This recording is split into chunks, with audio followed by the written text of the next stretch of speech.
Good morning. It is February 13th, 2024, and it is time for another WiLS Taco Tuesday. I'm excited. We've got three really great vendors lined up for today and one 15-minute segment that's just me. So hopefully I'll be up to snuff compared to our other awesome vendor partners joining us today.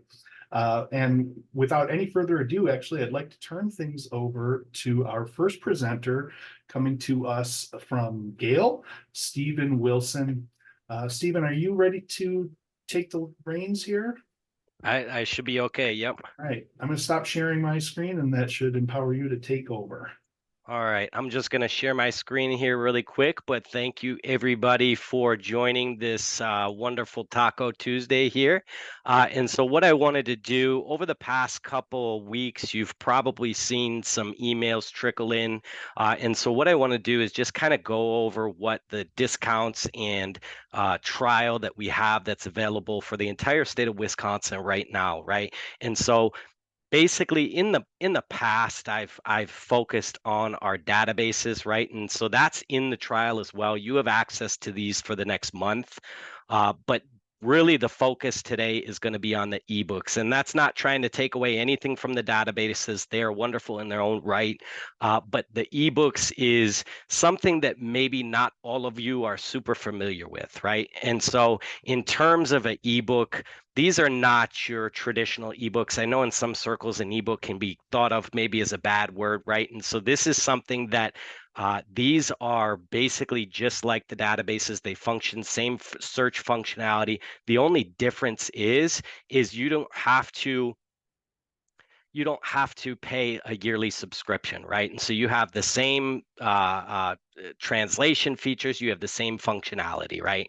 And so really quick, what I want to do is just run you through what we've developed, right? And so over the past couple of years, we've been talking to different librarians in Wisconsin. We've been going to the different conferences. We've been searching around on the Department of Education website, and we've curated special custom collections specifically for the state of Wisconsin, right? And so if you come in here, like you're going to see the trial here, this is how you get into the different parts of the trial. Over here on your right-hand side, you're going to see your different contact information. Here at the bottom, this is super important, right? You're going to see just based on what county you're in, who you're supposed to contact, right? And so you could see this is me right here. This is one of our managers there at Gale, Andrea Eshelman. And so if you reside in these counties, that's who you're going to contact, right? And so just to dive into the collections, I know we don't have a ton of time here. What we've done is there's a social studies collection, an ELA collection, and a mental health collection, right? And so if you come back here, I don't mean to be clicking around, but if you come back here, we've talked to librarians and we've talked to everybody about this to get these topics, right? And so if you come to social studies, you're going to find content related to like elections, critical thinking. You're going to see history, right? And so this is really cool. As you can see here, there's 130 titles, right? And so all of these are going to be related to social studies. So you're going to have, like here, we have the election coming up. And I mean, to be honest, this is probably one of the most important elections in history, right? And so you have just all the information you can do, dive down into this stuff, really get your kids prepared for what's coming up. And, maybe they can't vote, but it's something that they can prepare to at least have conversations at the dinner table, right? And you can see here voting rights, voters. I think there was one like money in politics, different important issues. And these are all individual books. And the beautiful thing is you don't have to check these in. You don't have to check these out. These are all simultaneous access, right? And so if you want to have every student log into one article, they can all log in at the same time, right? And there's no limitations. And so I've already done that just to make things easy, and so we don't have to wait for everything loading. I already opened up an article here, and you can see everything that you know and love from the Gale databases is here. You can translate this into 50 plus different languages. You can change the font size, increase the font size. You have options for open dyslexic font, change the color, change the line spacing. All of this is here, right? And then you can also look into the book view and read it like a traditional book if you want to as well, right? Obviously, it's not going to be printed, but it's something that maybe you could look at on an iPad, right?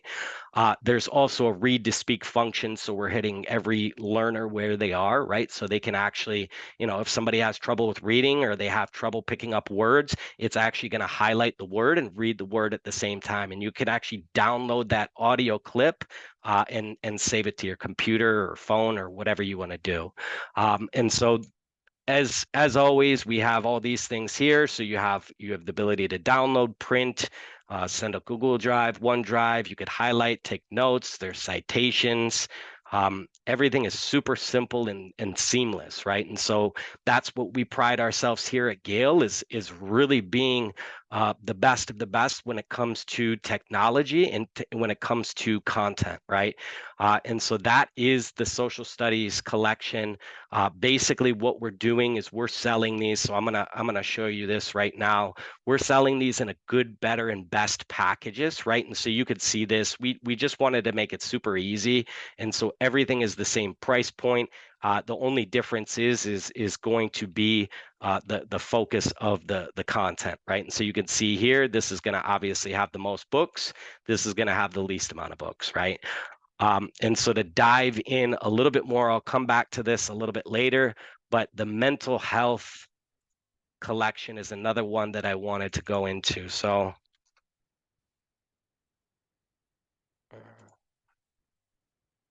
hold on.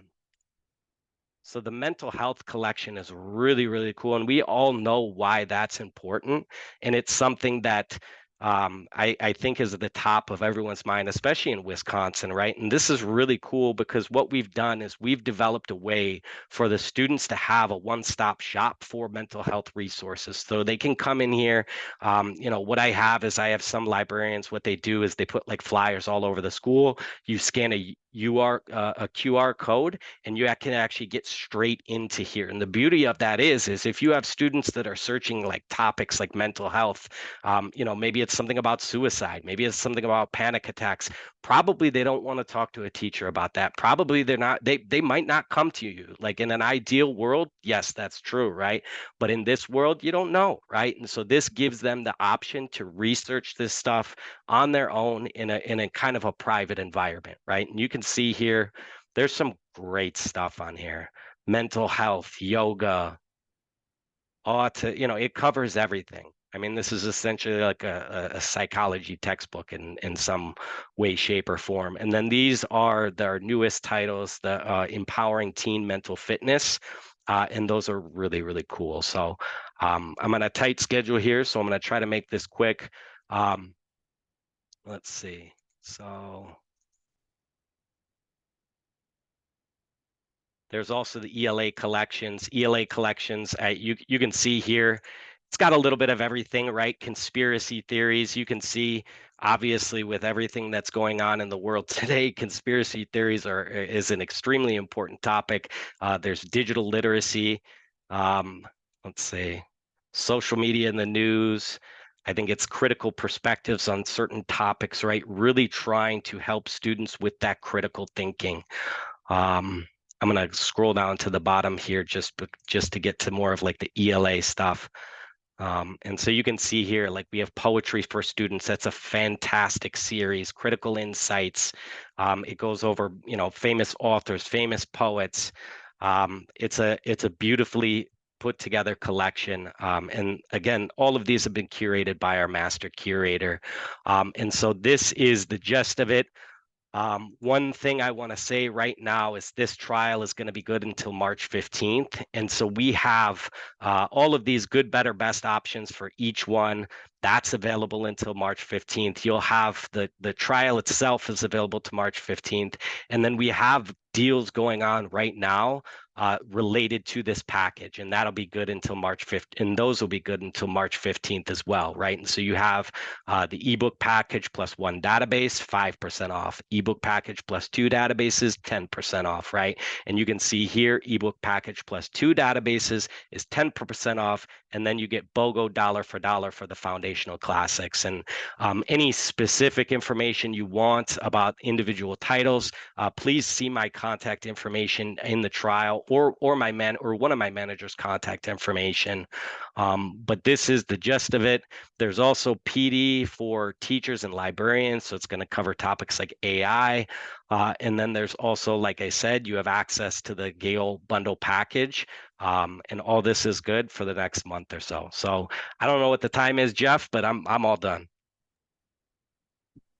Stephen, that's really great. I'm really excited about this trial period and the offer for our members. I mean, like you said, it's got so much in it, and I think the prices are amazing. So I hope that anybody watching this, I hope you've already taken a look at the trial by the time you see this, but if you haven't, go do it now. Reach out to us here at WiLS if you have questions. Reach out to Stephen if you've got questions. Reach out to Andrea if you've got questions.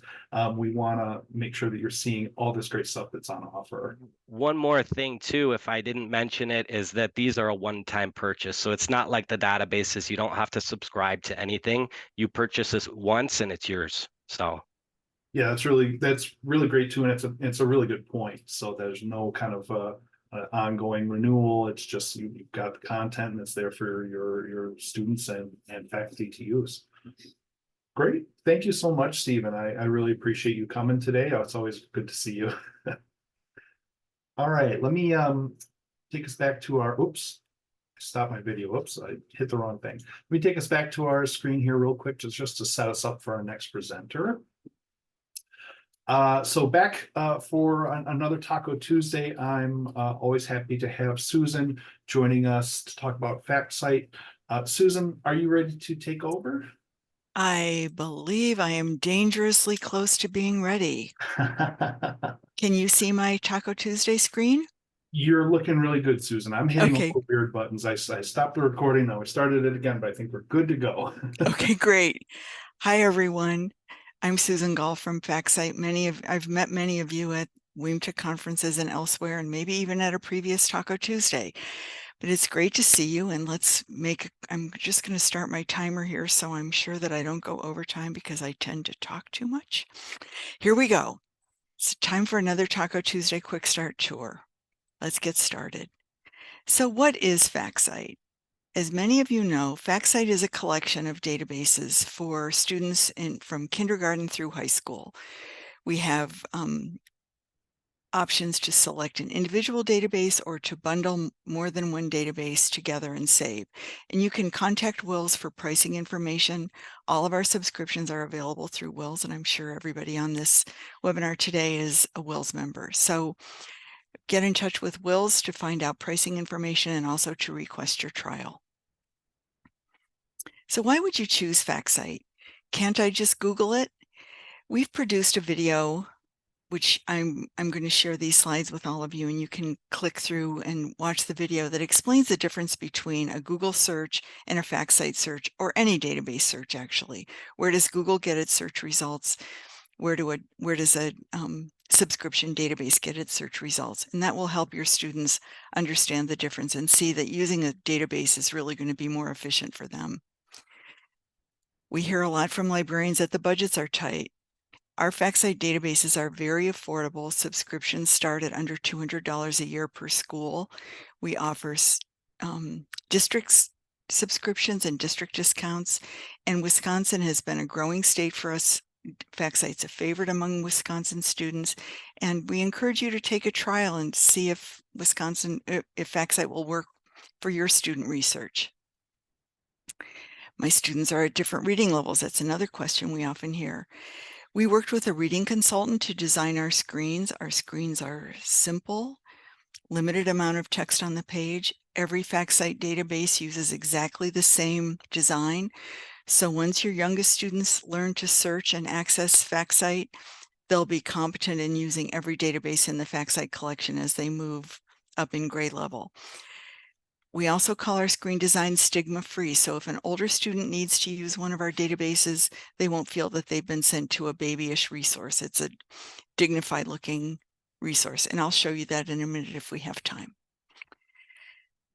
We also hear this question: I can't find information on blank. I think one of the things that makes FactCite unique is we're a small company. We actually, interesting that we're following Gale, but because we actually started our company doing book development for Gale back in the multi-volume reference text era.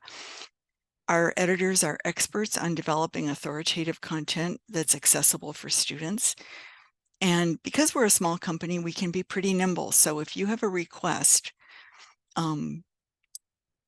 teachers sending you a list of biographies that you need to research, or Civil War battles, or anything like that, send it over to us and our editors will consider developing content to meet your curriculum need. We can often do it fairly quickly. We like to have as much notice as possible, but our editors here love an editorial emergency. So send over your requests and we're happy to consider them.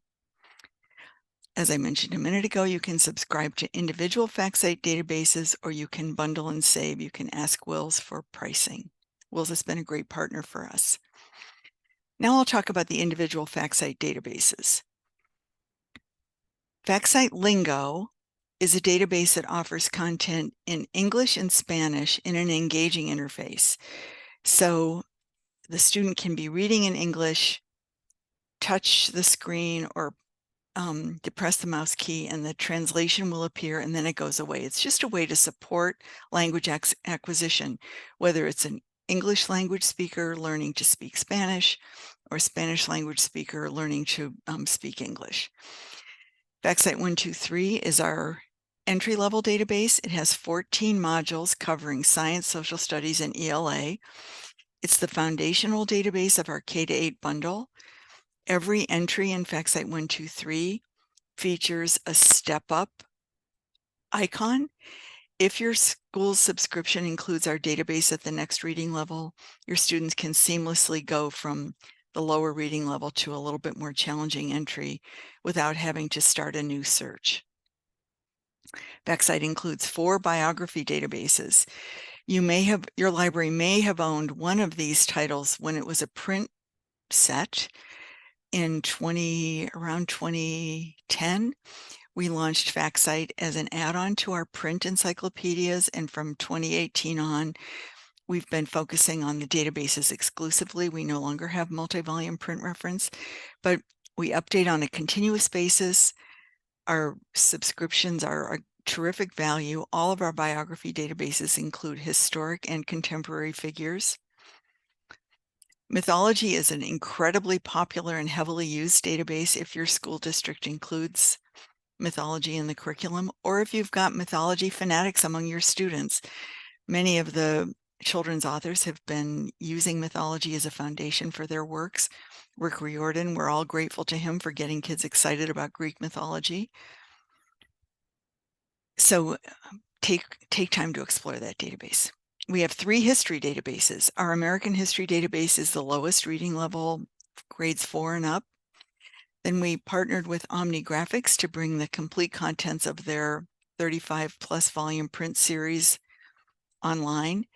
It covers topics from the writing of the Constitution through to the events of September 11th, 35 different moments in American history. Some are appropriate for elementary, upper elementary, like the Lewis and Clark expedition, Underground Railroad, Civil War. Some are more appropriate for older researchers. For example, there's a module on the Stonewall riots. It's the history of the LGBT movement. So this database covers curriculum at a wide range of levels. The essays are very authoritative, and there are primary source documents included in this as well. And that's a great segue for me. We recently partnered with the Schlager Group to bring their collection of 1,700 primary source documents from ancient times to the present, U.S. and world history, scholarly commentary, teaching resources, quizzes. This is a really great database to explore if you're supporting AP US History, AP World History, or if you have teachers who like to assign primary source document research. We also have science and technology, elements, solar system, etc. We've got a comprehensive countries and cultures database that includes ancient empires, as well as all the countries of the world. And then essential information is a general reference. FactCite features consistent, distraction-free, and stigma-free screen designs. We're integrated with all the learning management systems, so if you want to be able to have your students access FactCite through Canvas, Schoology, if you're using SSO like ClassLink, if you're using Mac and VIA, we're integrated with Mac and VIA. FactCite entries include citations on every single page, and we're also integrated with Noodle Tools. So if your school is a Noodle Tools subscriber, it's a one-click import FactCite citation into your Noodle Tools subscription. There's text to speech, customizable, just as the Gale rep showed you with the different size fonts, page masking, and translation. And we offer different ways to view the pages, which I'll show you in a second. FactCite has databases for students at all levels. We're device neutral. Entries are customizable for individual students. Our editors will develop content for you, and we make research easy for everyone. Let's see if we can take a minute. I'm going to do a new share here, I believe. And where is my other share? Let's see. I want to share with you our FactCite screen. See if I can bring that up. There it is. So let's take a look at FactCite itself. These are the way the database icons appear if you're a subscriber to the complete collection of FactCite databases. If you choose just one, that icon would appear on your subscription screen. Quickly, I'm going to show you FactCite lingo. As I mentioned before, this is an engaging interface. I'll take a look at the frog entry. You see here we're looking at the entry in English. If you depress your mouse key, the Spanish translation appears. Take your mouse key away, or you take your finger away from if you're in a touchscreen environment, the translation disappears. You can also use this little symbol up in the right corner to toggle to have the display language being Spanish, and then the English appears to give you an opportunity to test your understanding of the language.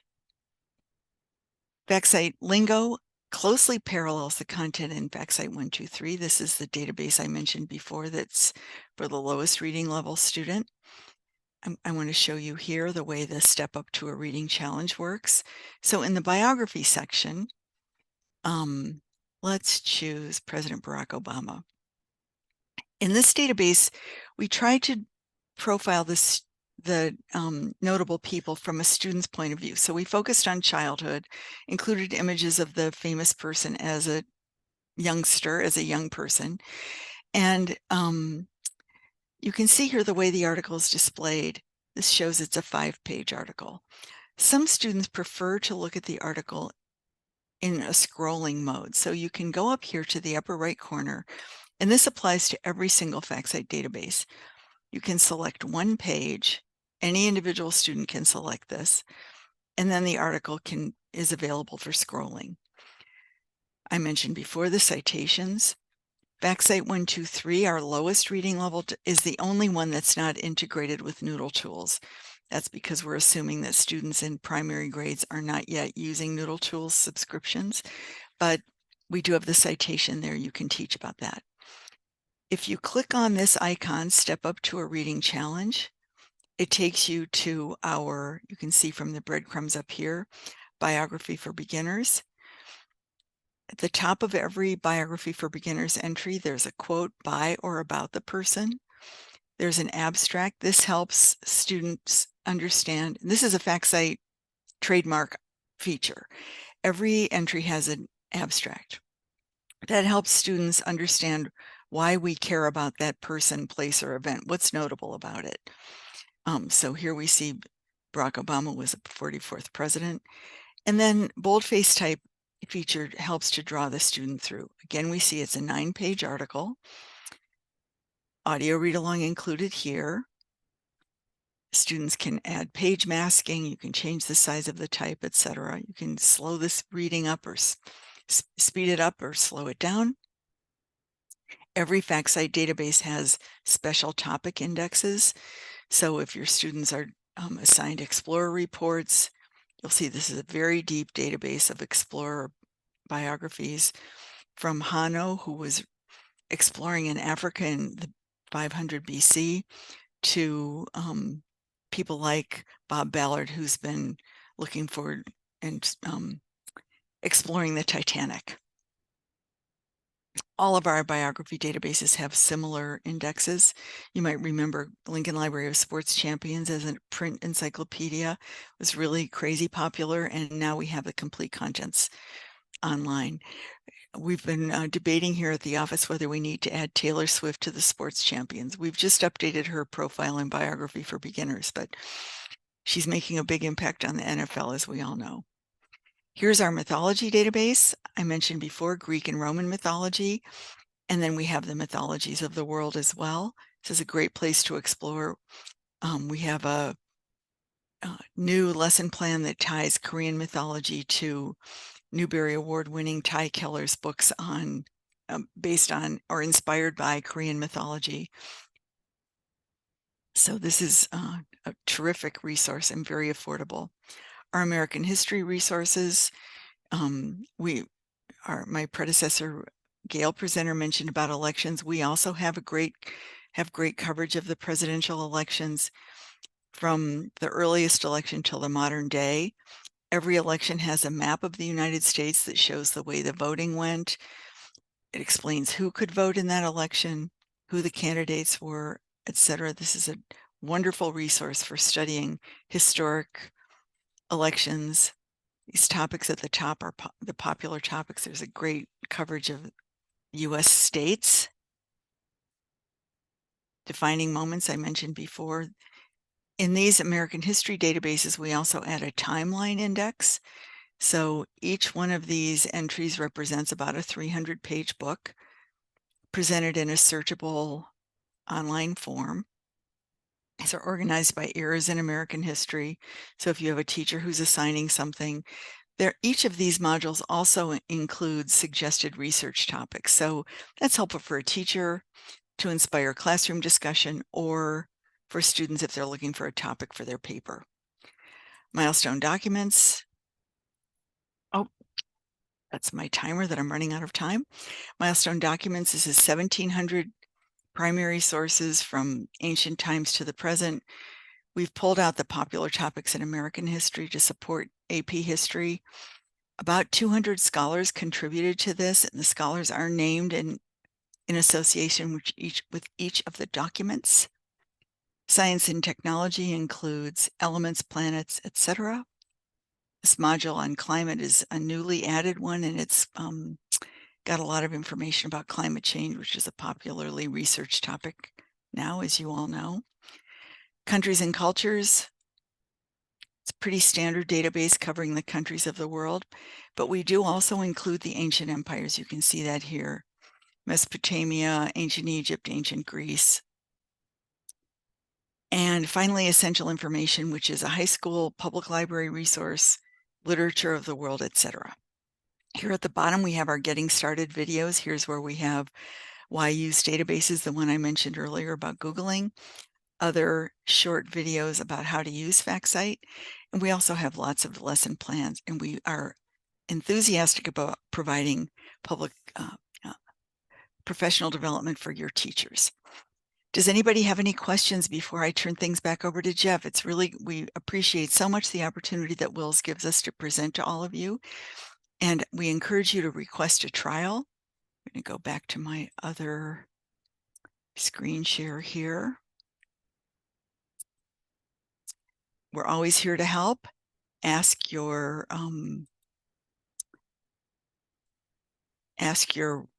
WiLS for pricing.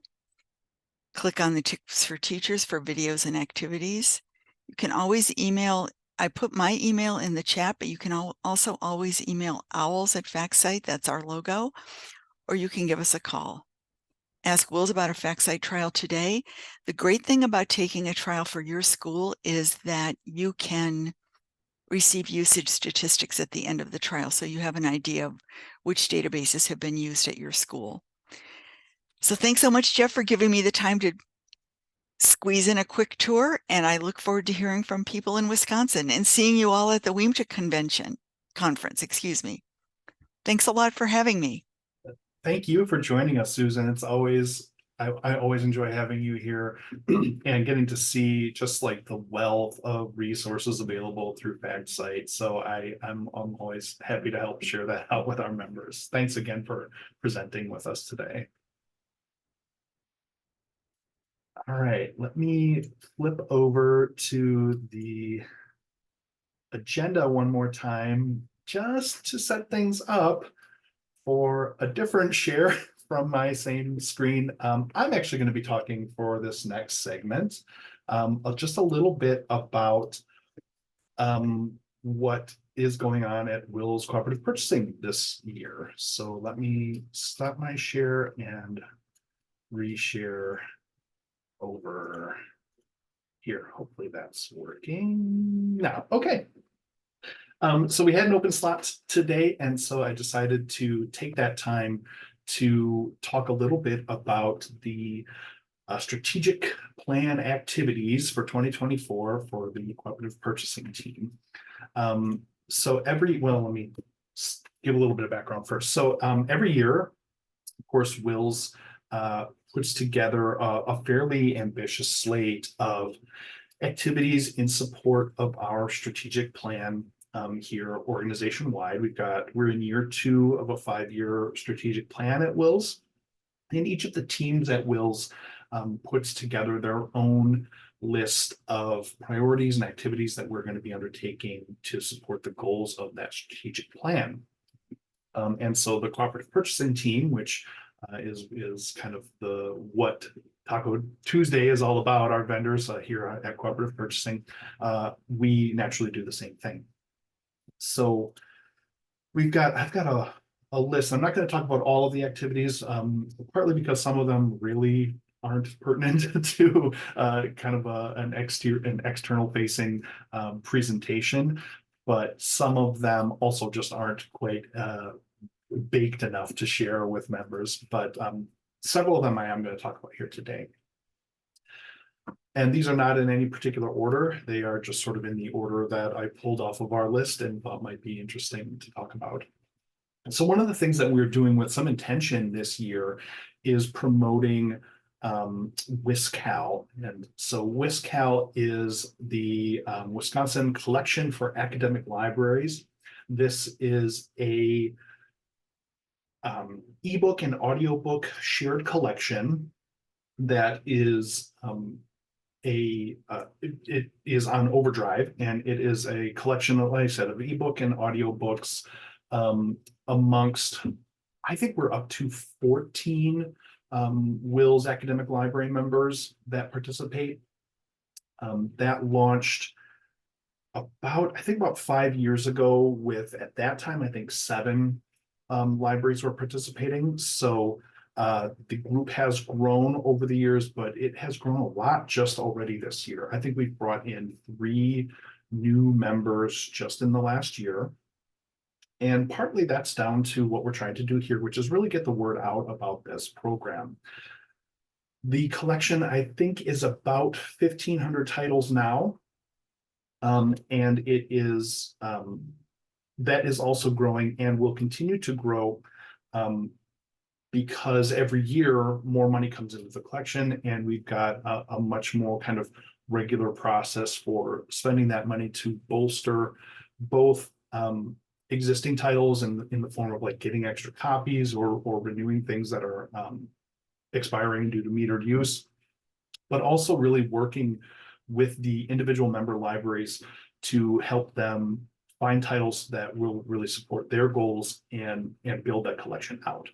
So this presentation isn't about WiSCal. This is just talking about our goal of really promoting that and getting the word out about it to our members. So if you're interested in more information about WiSCal, if you're an academic library, please do reach out to us here at WiLS Co-op.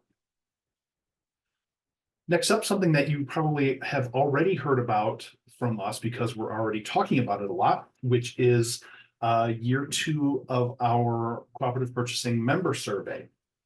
Last year at this time, we brought a new survey to our Cooperative Purchasing members to get feedback on a variety of things, both just to kind of gauge what you know about WiLS Cooperative Purchasing, and of course your satisfaction with the service on a variety of metrics.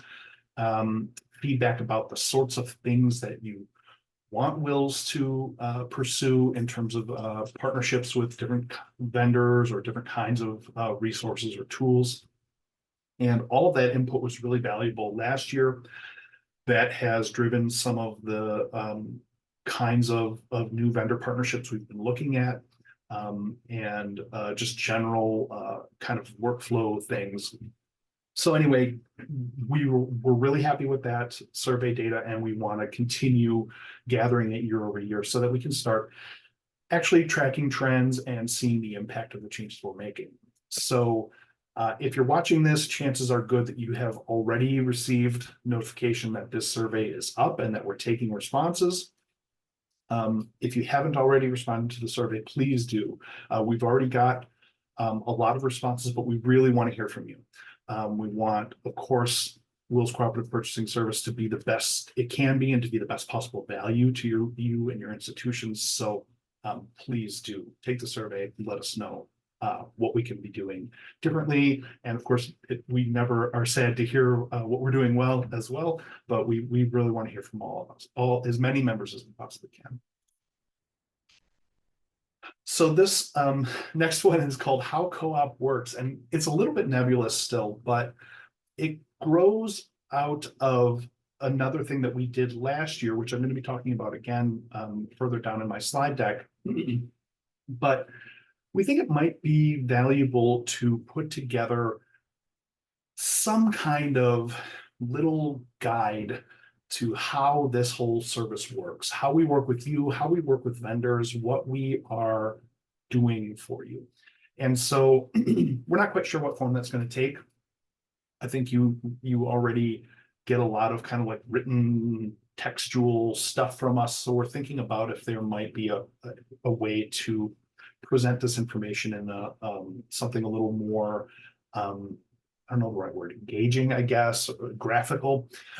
So we're kind of thinking about what format that will take, but we're hoping to put together a little more of a comprehensive just guide to exactly how we do things to make it easier and more straightforward for our members to take advantage of our services. So that's on the list for this year, something we're going to start tackling. As I mentioned, that last thing I talked about, the how co-op works guide, whatever form that ends up taking, has grown out of something that we started last year, which are these toolkits. So we started off with what we call the K-12 MyWiLS orientation toolkit. And really the goal of that document, that resource, was to help our K-12 library members, particularly when they're transitioning from one librarian to another. We have lots of K-12 library members, and so naturally every year there are a substantial number of them that are retiring or moving to another school, and a new person might be coming into that library. And so members of the co-op team, primarily Sarah Gold and Lisa Martin, but the whole team helped a little bit with this, put together a really nice guide and toolkit with the goal of an outgoing librarian to sort of fill some of the blanks in and leave it for the incoming person to really help them hit the ground running, working with MyWiLS and WiLS Cooperative Purchasing. That was really popular, and we think it has been really successful as a tool. So later in the year, Sarah began development on an academic library version, just because how we work with the different library types is a little bit different, but not so different that we have to start from scratch. So she worked to adapt that for our academic libraries. We took some input from the Cooperative Purchasing Advisory Committee, which is a member staffed committee that gives us some advice and input on the cooperative purchasing service. And I think the academic toolkit is basically ready to go live. If it's not already, it will be very soon. And this year in 2024, we're going to be tackling another toolkit of similar utility for our public library members. So that's just another kind of a continuation of something that started with our K-12 members, and we will be presenting a similar toolkit for public libraries soon. Workflow improvement. So when the team was talking about our strategic plan for this year, I can't remember the exact wording, but I expressed a desire to really dig into some of our workflows, particularly how we use our back-end management system to make sure we're getting the most out of it and we're getting the most kind of efficient utility from it. And then when we were sort of talking about prioritizing our projects and what we were going to tackle first and what each of us was most excited about, I said this. And my colleague Sarah Gold said, yes, of course you did, because that's totally what a manager would be most excited about, is getting the most out of our internal workflows. That's a little bit funny, but it is true. I really think that that we do really great work, but I think that there's always room for improvement. And I think one of the areas that I'd like for the team to dig into this year is, as I said, specifically from a software standpoint, digging into that back-end management system that we use so heavily. Are we using it the best way possible? Are we taking advantage of improvements and enhancements to that software that have come over the years, but that we might not have been able to use yet? So that's something we're going to be working on with, again, always with the end goal of getting things done faster and more efficiently, and making the service better for our members. Similar, and I don't think this is a great heading for this. This is member underutilization. What that really means is we have cooperative purchasing members who pay for a membership and maybe use us for a couple of things, but don't use the service a lot. And I think that we can be helping those folks more. And to some extent, I think it might be awareness that some WiLS co-op members just don't even totally know the whole scope of things that WiLS can be doing for them, and the breadth of all the vendor partners that we have, and so forth. And so that's one of the things when we started kind of working on that a little bit last year. We're going to do some more this year. That includes just sort of analyzing the number of transactions that our members do, and kind of looking at those members that don't use us much, and see if there's areas that we can help with that. And also we've sort of just barely started talking about the idea of maybe kind of putting together some like packages of resources that we know libraries of certain type or certain size use, so that we've got some recommendations ready to go, to kind of go to our members and say, hey, you're not using us for a lot. Have you looked at these resources a lot of your peer institutions use? So that's something that we are starting to think about again this year as well. And finally, the last thing is something that we've heard from members for a long time. And this is really specific, well, not specific, but it's particularly important to our academic library members, it seems, which is making it easier to get a hold of the license documents. So many of our vendor partnerships include WiLS signing a license document on behalf of our members.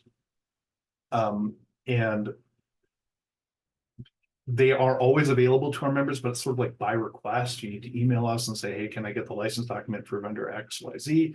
And we want to make that easier and faster. We already have this great platform in WiLS that you need to log into. So it's already password protected. We think that it will be possible to kind of host those documents on the WiLS site, so that if you're needing to look at the license document, you can just go to WiLS, find the one you want, download it, and read it. Now that's not done yet. This is, as I said, it says 2024 project, so we're just starting to work on that because WiLS is like a custom built platform. There is some development time and money that needs to go into making it do that. But it's one of the things that we're definitely going to be looking at and trying to achieve this year. So somehow, and I don't even know how, I've actually filled up my whole 15 minutes, and Alex is very patiently waiting for his turn. So if anyone has questions about any of those things, please do feel free to throw them into the chat window, but you can always reach out to us directly at WiLS. I recommend emailing us at coop, at wils.org with any questions you have or suggestions about other things we can be working on. With that, I'm going to stop sharing this screen, and I'm going to flip us back over to the Taco Tuesday screen one more time just to set up Alex.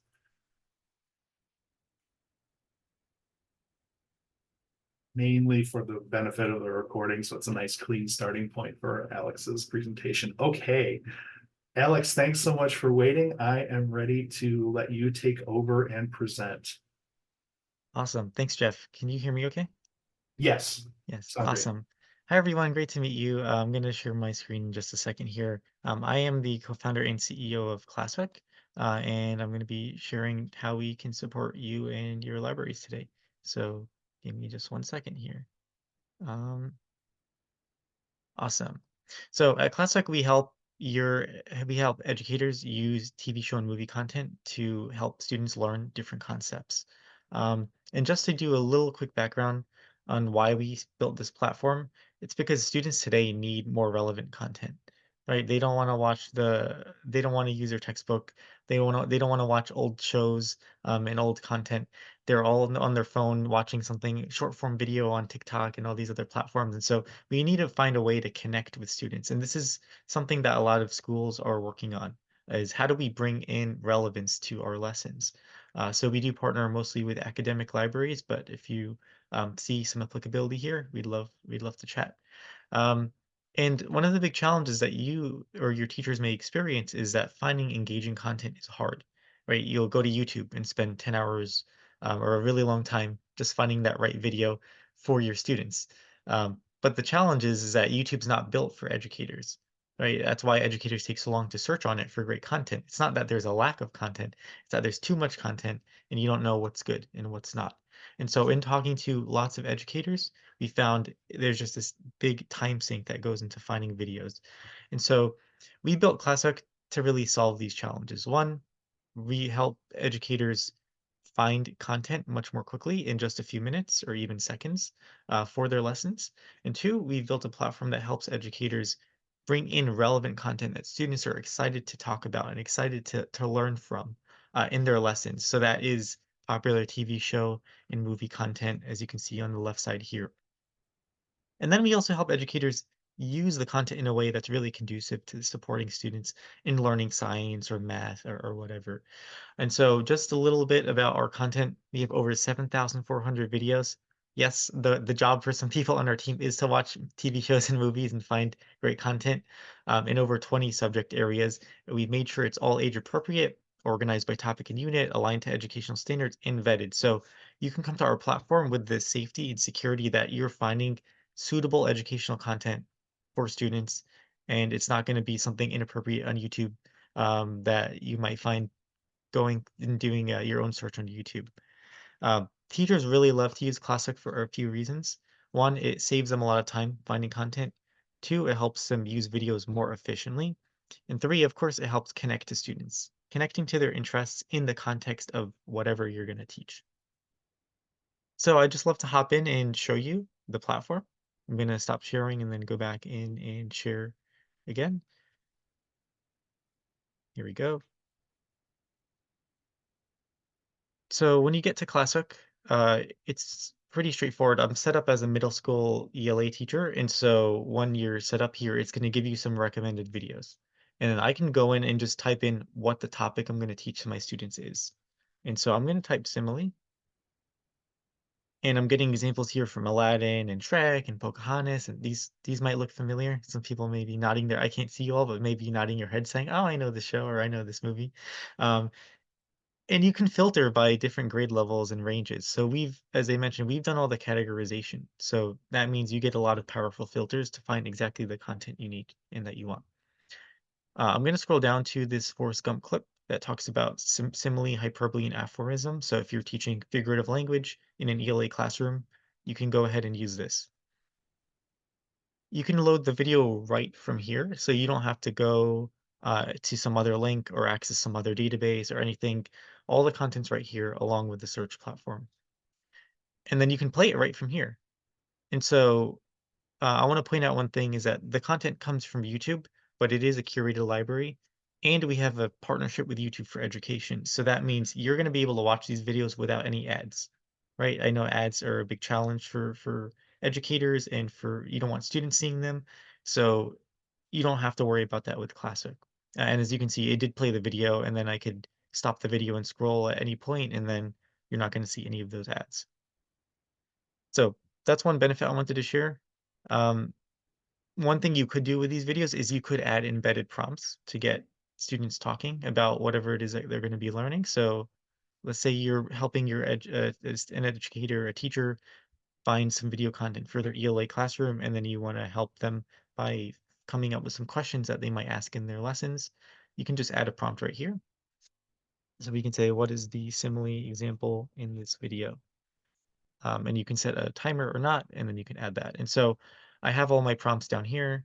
There are community prompts, so other educators have added their own questions that you can use if you'd like. Just this little plus button will make that my own, right? And then you could even add discussion questions as well. So this could give your educators a sense, or you or your educators, sorry, in case you teach classes yourself, they can give you a sense of how can I use this in my classroom. We do have generative AI on the platform, so you can just click this button and say generate questions, and then it's going to give you questions specific to that video that you can use. You don't have to use them, and you can modify them if you want. So here are some scaffolds, right? These are some questions for elementary, middle school, and high school, since this video clip does cover the whole grade range. And then I can take one of these and then use it, and then I can then edit it and change it however I want, right? So that's the power of ClassHook. You're able to find a video really quickly, and then you can add questions to it. You can also add these clips to playlists. So I have playlists on different subjects like ELA and SEL.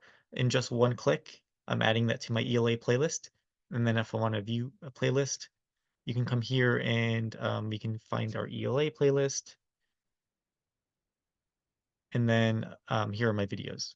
And so you can imagine creating a list of videos about a certain topic or a theme, and then you can share the link with teachers. You could even add them as collaborators, and then you can go ahead and have those resources available to them. Especially if you're putting together resources for teachers, this is a great way to get those videos out to them without them having to do much of the work. So I know our time is limited here. I wanted to talk about one more feature. We have a lot of discussion tools, as you can see, but you can browse content by different subject areas. And so you can see, all the different subjects that we support here. So 20 plus subject areas, all your main content areas in school, like your math, your science, your ELA, and even other topics that are top of mind, like social emotional learning, social studies, and more.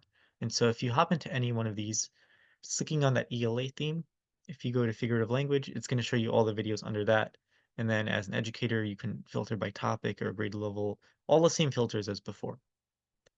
So lots of different ways to browse and find clips. There is even a browse by genre, browse by standards, and we have many more features as well. If you wanted to bring your own content onto ClassHook, you can do that as well. We call those personal clips. And so you can even import a whole playlist from YouTube, or you can add the video clip on your own and search even directly on YouTube. Let's say I want to find a simile clip. again, we have this curated library for you, but if you do have some content you love on YouTube, we don't want to stop you from bringing that on. So you can still do that. So let's say the Bazillions has this great similes and metaphors clip. I can just bring that into ClassHook in just a couple clicks. And then I still get the ClassHook boost with no ads on the videos. And then I could add the discussion prompts as you saw earlier. So great way to leverage existing video content, even if you have a lot on YouTube and other sources. In terms of, just wanted to share a little bit about pricing. So we have different plans for educators. Usually with libraries and schools, we do organization level pricing. So it's about through WiLS, you get a 35% discount as well. So definitely take advantage of that. But it's about 1,500 per site. And just for per teacher, it's about $99 per teacher. So whether you want to buy for a certain number of staff members or you want to buy for the whole site, you're certainly available to do that. These are the plans that if an individual teacher wanted to subscribe, they would be able to subscribe here. So just wanted to share a little bit about that. If you're interested and you're like, what's the pricing? It's pretty affordable. We talked to lots of different schools and they tell us it's pretty affordable. And if it's not for you, please get in touch. We're happy to support you in any way because we don't want that to be a barrier. Okay, I've got about 4 minutes. In terms of help resources and things that you could use if you're exploring this on your own, we have use cases outlined here.